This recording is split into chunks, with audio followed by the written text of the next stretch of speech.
Какое-то время назад я решила поставить такой эксперимент. Я пробовала всем прохожим подряд смотреть в глаза до победного. То есть они проходят мимо, и вот пока человек не прошел, я на него смотрю.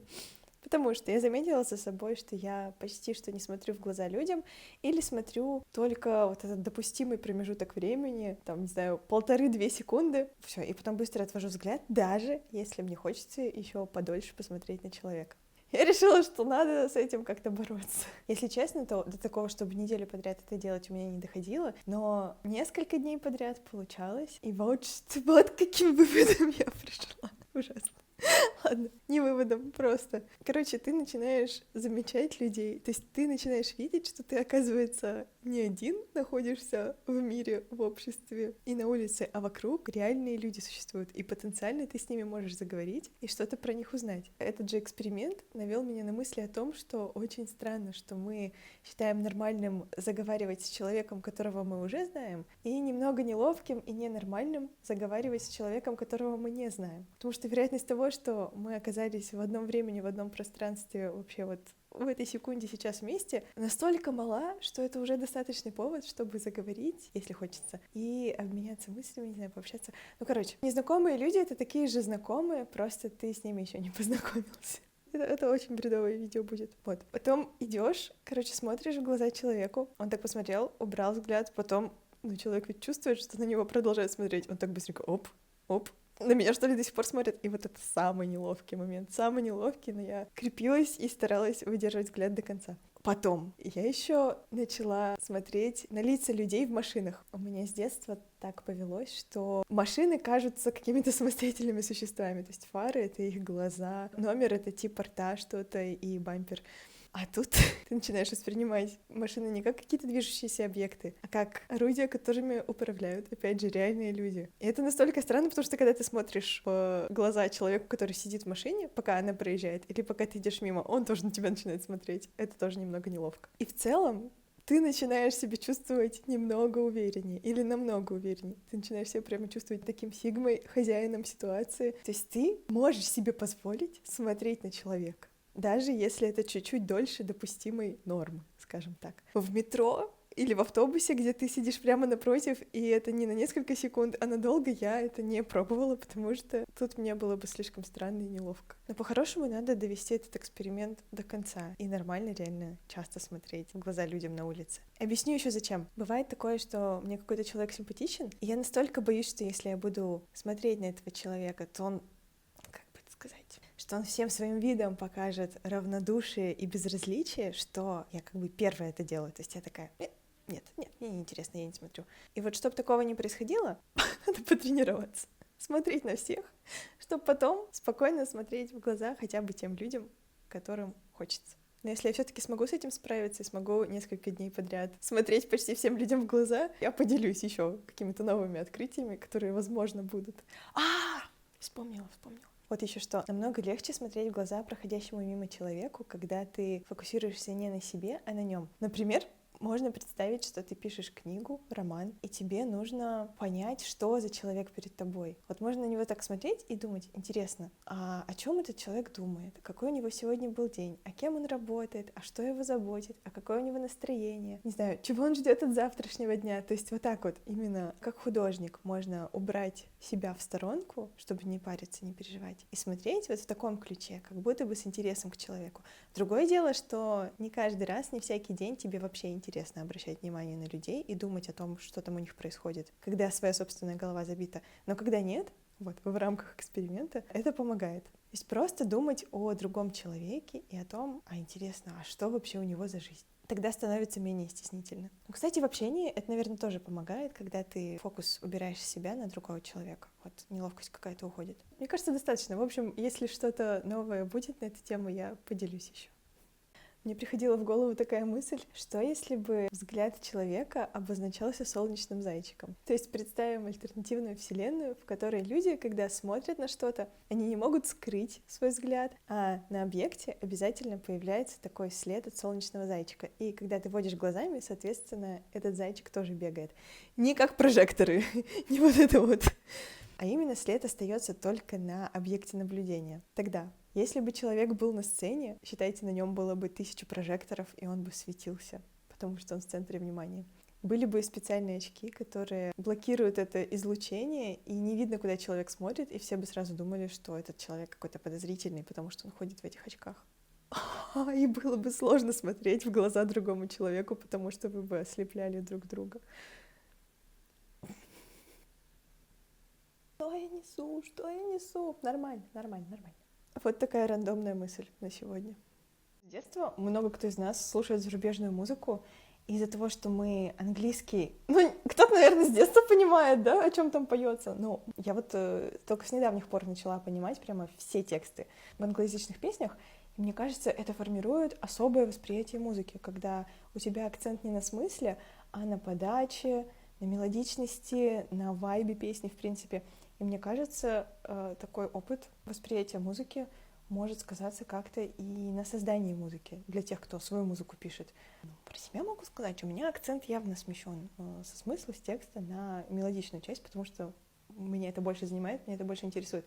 Просто представьте все песни, да, зарубежные, которые мы любим, американцы, там, англичане, которые слушают их с детства, они же понимают все, о чем поется, то есть у них музыка существует наравне со смысловой частью, да. А у нас чисто вот вайб, ритм песни и так далее. Вот, интересно. Еще я очень часто рада, что песни звучат на английском, и домашние не понимают, о чем там поется. Можно спокойно слушать. У меня на самом деле столько рандомных мыслей возникает, которыми хочется поделиться, но типа где с ними делиться? Во-первых, мне очень интересно, что все-таки это за явление, как такие прозрачные стеклянные червячки, когда смотришь на небо или на солнце, вот так вот взгляд переводишь, и они с таким небольшим опозданием тоже переводятся. То есть, что это на глазах? Надо загуглить, посмотреть, почитать. Кстати, я заметила, что когда я снимаю на зеркальную камеру Canon, из-за того, что, видимо, на матрице что-то повреждено, появляется штука, которая похожа вот на этого самого прозрачного червячка. То есть реально, я когда пересматривала кадр, мне показалось, что это похоже на то, что мы видим перед глазами. Но объектив ведь устроен похоже на глаз. То есть, да, надо будет разобраться. Или это на хрусталике что-то, или на сетчатке. В общем, реально интересно. Потом еще такая дурацкая мысль, которая мне приходила, это когда вороны каркают, представьте, что они не каркают, а ржут. Типа они такие, не а такие сразу начинает восприниматься по-другому. К слову о смехе. Мне почему-то очень смешно с смехом в One Piece. Я не знаю, может быть, это культурная какая-то штука, что они, в принципе, так мимикрируют смех. В принципе, в Японии, я не знаю. Но вот это вот «Джа-ха-ха-ха-ха-ха» или «Чи-ра-ра-ра-ра-ра». Это газовый парень, как его называл Цезарь. У него такой смех был «Чи-ра-ра-ра-ра-ра». Почему? Почему «Чи-ра-ра-ра-ра»? Вот это вот вообще стандартное. Первый длинный слог, и потом короткий «Джа-ха-ха-ха-ха». Или как в манге было прописано, какой звук издает гигантская змея. Цу-ла-ла-ла-ла-ла. Что это вообще такое? Кто знает, объясните. Потом еще мысль, которая мне приходила какое-то время назад, это то, что если ты живешь в относительно большом городе, это же удивительно, что даже если ты ездишь по одному и тому же маршруту, то ты все равно редко встречаешь одних и тех же людей. Кондукторы, да, допустим, часто встречаются одни и те же, но люди постоянно разные. Это же насколько много должно быть людей, что на улицах ты постоянно разных людей встречаешь, даже в одно и то же время, и в транспорте разных людей встречаешь. То есть это сложно осмыслить. Когда я пишу музыку или создаю все что угодно такое творческое, у меня наблюдается не очень приятная тенденция. Я сначала очень много накидываю идей, очень много их распространяю. Или когда я хочу сделать что-то в плане видеоряда, я очень много всего снимаю, еще на всякий случай еще больше кадров. И это приводит к тому, что когда я сажусь за монтаж, или когда приходит время собирать все идеи в какой-то единый цельный трек, я теряюсь в том хаосе, который сама же создала. И чем мне хотелось поделиться, это таким небольшим открытием, что, оказывается, не обязательно все просматривать, что ты отснял, или прослушивать все идеи, как-то их классифицировать, чтобы создать что-то хорошее, что-то достойное. У меня как? Я обычно из всей этой массы сразу чувствую, что меня больше всего цепляет, и что мне больше всего интересно, и что мне хочется использовать. Но какое-то внутреннее фома и боязнь того, что я упущу какую-то идею, или что есть идея лучше, чем то, на что я обратила внимание, заставляет меня просматривать все. и за это время я морально просто устаю, выдыхаюсь, и мне уже неинтересно работать с этим материалом. Вот, поэтому, вдруг кому-то пригодится. Оказывается, можно доверяться чутью и не пытаться все пропустить через себя, все снова осмыслить, все добавить в поле своего зрения, прежде чем остановиться на том, что действительно тебя вдохновляет и цепляет. Помимо этого есть еще одна штука. Мне хочется на единицу времени постоянно как можно больше накидать идей. То есть если речь идет о музыке, мне хочется как можно больше вариаций мелодии засунуть в единицу времени. Если про видео, то же самое. Мне хочется как можно больше разных кадров добавить. Но потом, когда я переслушиваю, я понимаю, что это не воспринимается. Мозгу надо потихонечку иногда. Иногда бывает такое, что круто. Сразу все вываливаешь, и оно слушается хорошо. А иногда бывает, что все-таки надо дать мозгу привыкнуть, надо дать ему постепенно познакомиться с одной темой, с другой, с третьим, с четвертым инструментом. Из этого трек чуть-чуть растягивается, и не удается в него впихнуть все, что хотелось изначально. Но зато из этого рождается какая-то структура и развитие, что тоже неплохо. Хочу рассказать о своей истории, связанной с перемотками и с обратным порядком просмотра чего-либо. Короче, у меня есть такая черта. Я, наверное, раз 5 в произведениях начинала смотреть с конца и думала, что это оригинальный порядок, что так было задумано. Например, «Эйфорию» я начала смотреть с последней серии, потому что или в плеере я не разобралась, или, знаете, бывает, открываешь проигрыватель, и там сразу последняя серия выбрана. Я как-то не обратила внимания, вот, и я смотрю, такая думаю, здорово, ничего не понятно, но так глубоко. И там сразу была беседа главной героини о жизни, такая глубокая. Думаю, вау, очень сильное начало. А потом я поняла, что через 2 серии я поняла, что это неправильный порядок. Я, кстати, так и не досмотрела «Эйфорию», потому что вот с этой серией по наполненности уже ничего не могло сравниться. Вот, я думаю, ладно, потом. 2-й сезон Блю Лока, когда вышел, он еще был в процессе выхода. Я тоже начала смотреть с последней серии. К тому времени это была середина. И я такая думаю тоже, круто, ничего не понятно, но нас сразу закидывают в какой-то основной матч. Вау, классный прием. Потом ты как, боже, снова это повторилось. Но самое странное, что со мной в этом плане происходило, это фильм «Ромео плюс Джульетта». По-моему, он 94-го года с Леонардо Ди Каприо в главной роли. Я захотела его посмотреть.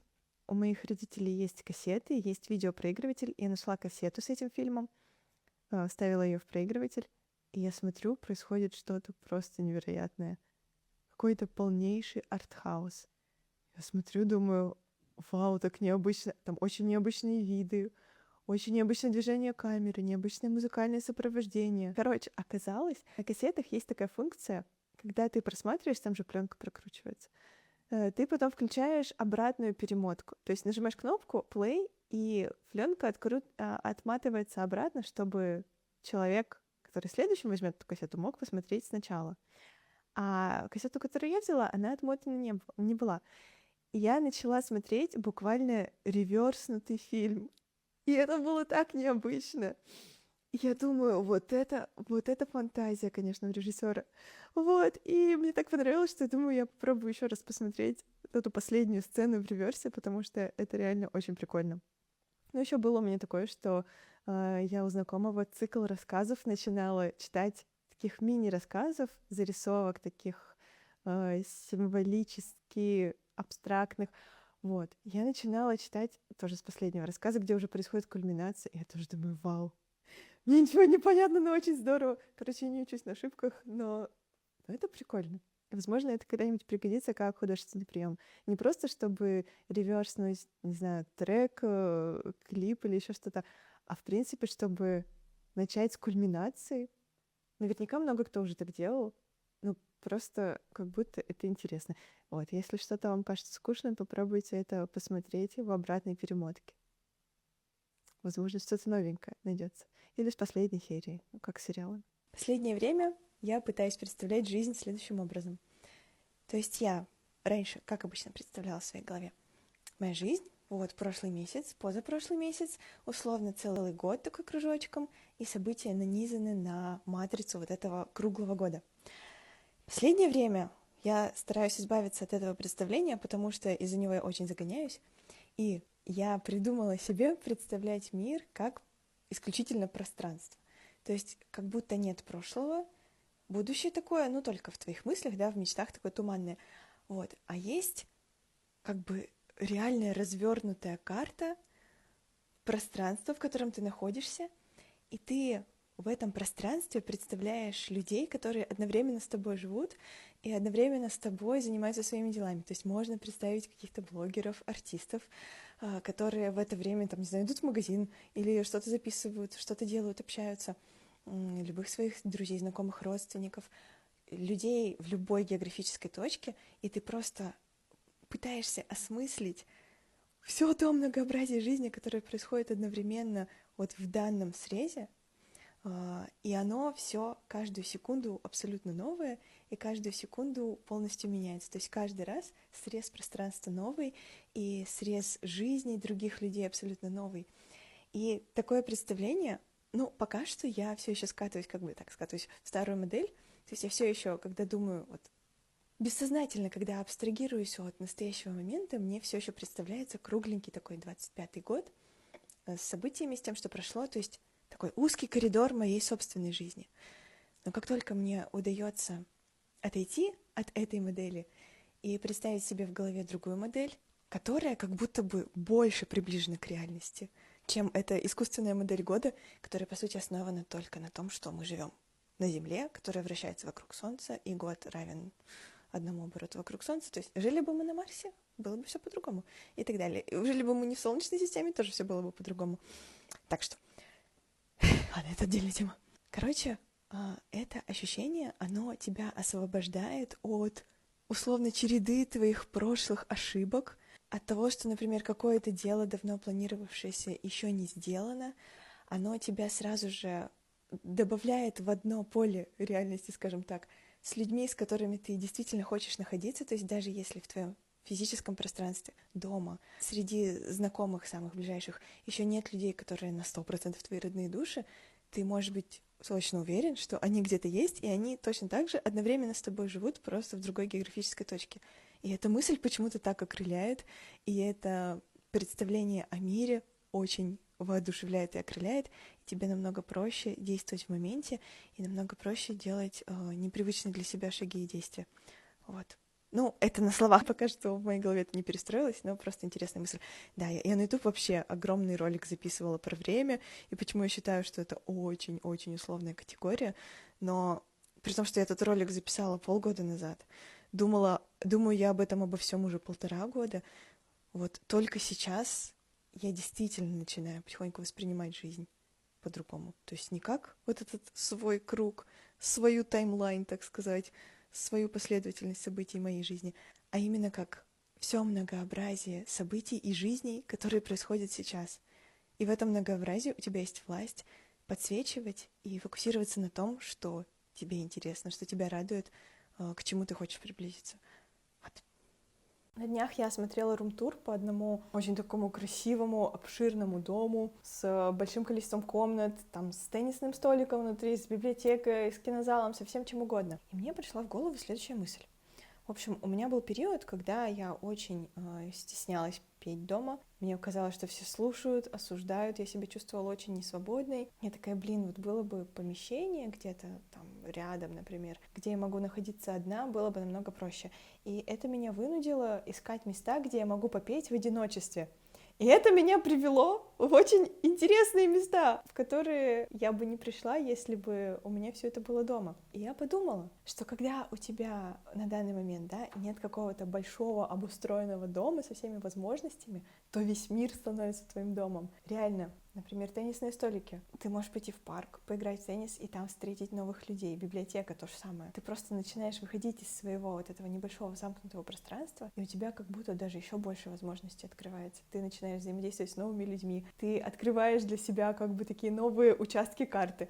И, возможно, это даже прикольнее, чем иметь все вот так вот у себя под боком, или там бывают дома ТСЖ, где просто все магазины, там детские садики, школа, все рядом.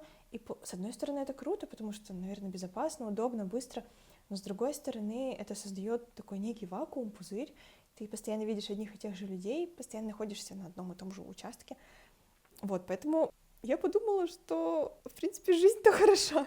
И особенно если в городе или рядом с городом есть что-то интересное. И даже если, например, человек живет в каком-то небольшом городе, то природа, господи, возможность прогуливаться по полям, по лесам, изучать окрестности, это тоже, это настолько большое счастье, это настолько большая благодать. Потому что люди тоже, которые покупают себе коттеджи за городом, они же покупают их ради природы, ради природы.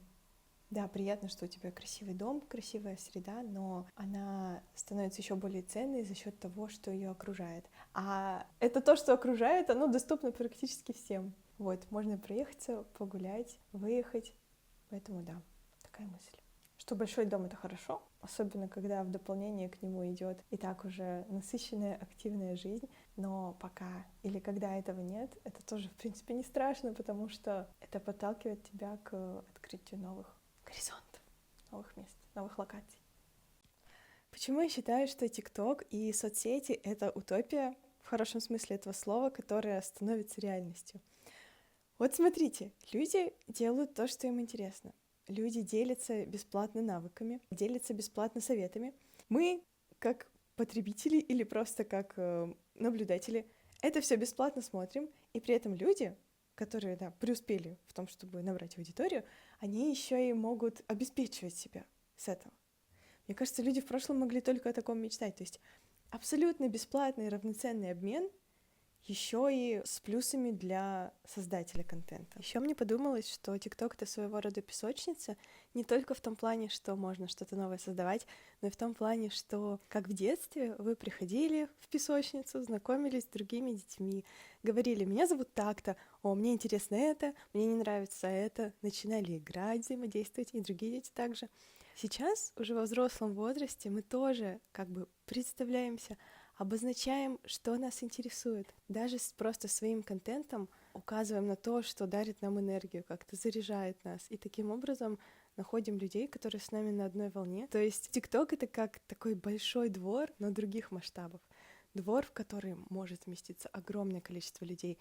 И в этом плане как будто соцсети — это абсолютно естественная вещь, конечно, со своими нюансами, конечно, со своими недочетами, но все-таки это способ узнать мир, познакомиться с миром и открыть возможность для того, чтобы мир познакомился с тобой. Я очень надеюсь, что TikTok будет процветать, и все остальные соцсети будут процветать тоже. Некоторые мысли о том, как мне кажется, должно быть устроено общество, такие немного утопические, но кто знает, может, это когда-нибудь станет реальностью. Во-первых, мне хочется, чтобы в нашем обществе стало нормой отсутствие работы. То есть люди, когда рождаются, по умолчанию обеспечены жильем и едой до конца своей жизни, ну, какими-то, да, базовыми необходимыми потребностями, и только если ты хочешь какой-то излишек, там, не знаю, яхту ты себе хочешь, то тогда, будь добр, да, делай что-то необычное, делай что-то, что выходит за рамки, но уже от искреннего своего порыва. Потом, конечно, сейчас очень много споров вокруг искусственного интеллекта, но я очень надеюсь, что как раз его развитие позволит заменить рутинный труд, в том числе в творческой сфере. Например, вещи, которые, там, оформление сайтов, в котором не особо нужна какая-то творческая мысль, именно уникальный подход. То есть вещи, которые могут делать роботы, пускай делают роботы, и пусть люди в целом будут просто обеспечены всем необходимым, потому что ресурсов, как мне кажется, на самом деле бесконечное количество. Если взять еще в учет ресурсы, которые находятся в космосе, что делает ресурсы дорогими, это именно их добыча, обработка и доставка до людей, которые их потребляют. То есть земель на самом деле много. Почва постоянно обновляется, то есть растут новые продукты, новые растения. Дорогим это все делает именно человеческий труд, который необходим для того, чтобы все это собрать, приготовить, доставить и так далее. Вот, поэтому я очень надеюсь, что человечество сможет использовать искусственный интеллект тоже на пользу для того, чтобы освободить от, не знаю, буквально около рабского существования очень большое количество людей. То есть в моем представлении, например, кофейня, там ты можешь обслужить себя сам, стоят роботы, там какой-то специалист раз в день приходит, все это настраивает, и подработка в кофейне, например, это не что-то выматывающее, лишающее тебя сил, а как клуб в школе, ты можешь туда прийти, поволонтерить, например, да, прийти просто для того, чтобы пообщаться с людьми, для того, чтобы хорошо провести время, для того, чтобы посмотреть, как этот процесс устроен. И потом, набравшись этого опыта, ты можешь уже какую-то творческую свою идею в это привнести. Не знаю, открыть новую кофейню. То есть, да, в моем идеальном обществе все устроено как-то так. Люди либо не занимаются трудом, потому что все, ты родился, ты обеспечен, либо занимаются творческим, созидательным трудом. Я очень хочу, чтобы это было когда-то правдой. И вот мне пофиг на риск робоапокалипсиса и так далее, потому что то, как сейчас очень много людей живет, это вообще это. Когда работы просто все человеческое из людей выхолащивают, опустошают их, это не жизнь. Такого не должно быть, мне кажется. Вот, потом в моем идеальном обществе люди сохраняют красивый облик до конца жизни, то есть у них такая же красивая, наполненная кожа, светящаяся изнутри, но просто с возрастом меняются, например, структуры лица. То есть, например, лицо такое менее кругленькое, да, более вытянутое, сразу понятно, что человек постарше. Почему-то мне кажется, что это тоже возможно. Причем без каких-то сумасшедших нанотехнологий, но это, так скажем, поживем, увидим. Ну и кроме такого облика, чтобы сохранялось еще здоровье, само собой. Но это точно возможно. Тут вы мне даже ничего не скажете. И еще в таком обществе будущего, которое мне видится, как бы существует какое-то пространство, общие идей, в которое ты можешь по своему желанию входить. То есть если тебе нужна конфиденциальность, ты так отключился от этого, пожалуйста, там думаешь свои мысли, но если ты хочешь, ты подключаешься типа к этому общему пространству идей, что-то вроде интернета, но не интернет. И как бы в этом пространстве ты одновременно видишь всех людей, которые там находятся, вы одновременно можете обмениваться образами, мыслями, картинками. И таким образом упраздняется сама идея знаменитости, сама идея популярности, то есть, что, например, один человек более известный, чем другой. То есть все друг друга знают, те, кто хотят. И в этом обществе как бы то, что тебя знает много людей, это норма, а не какая-то ценность, не какая-то привилегия. И типа мне представляются школьники будущего, которые вот так же, как мы, сейчас читаем в учебниках истории о каких-то варварах, да, которые, не знаю, творили ужасные вещи, чтобы выжить. Также они будут читать и удивляться тому, что типа стоп. Нет, подождите. Люди жертвовали своим внутренним благополучием, своим спокойствием, просто каким-то счастьем, просто для того, чтобы... Просто для того, чтобы их узнало больше людей, а для них реальность, что их и так все знают. Просто чтобы их узнало больше людей, чтобы, следовательно, иметь возможность кушать, и типа, чтобы, например, родителей от долгов избавить, и чтобы родители могли не работать. Типа, что сейчас всем этим роботы занимаются? Типа, еда — это вообще база. Да, так типа, тяжелая, конечно, жизнь была у этих людей. Да, и мне не кажется, что при развязанных руках, при такой свободе люди идут в какую-то деградацию. Наоборот, мне кажется, будет очень гармоничное существование, и при отсутствии таких огромных стрессовых факторов намного больше будет ресурса для созидательной деятельности, для создания чего-то творческого. Вот. Хотелось бы мне, чтобы когда-нибудь так было.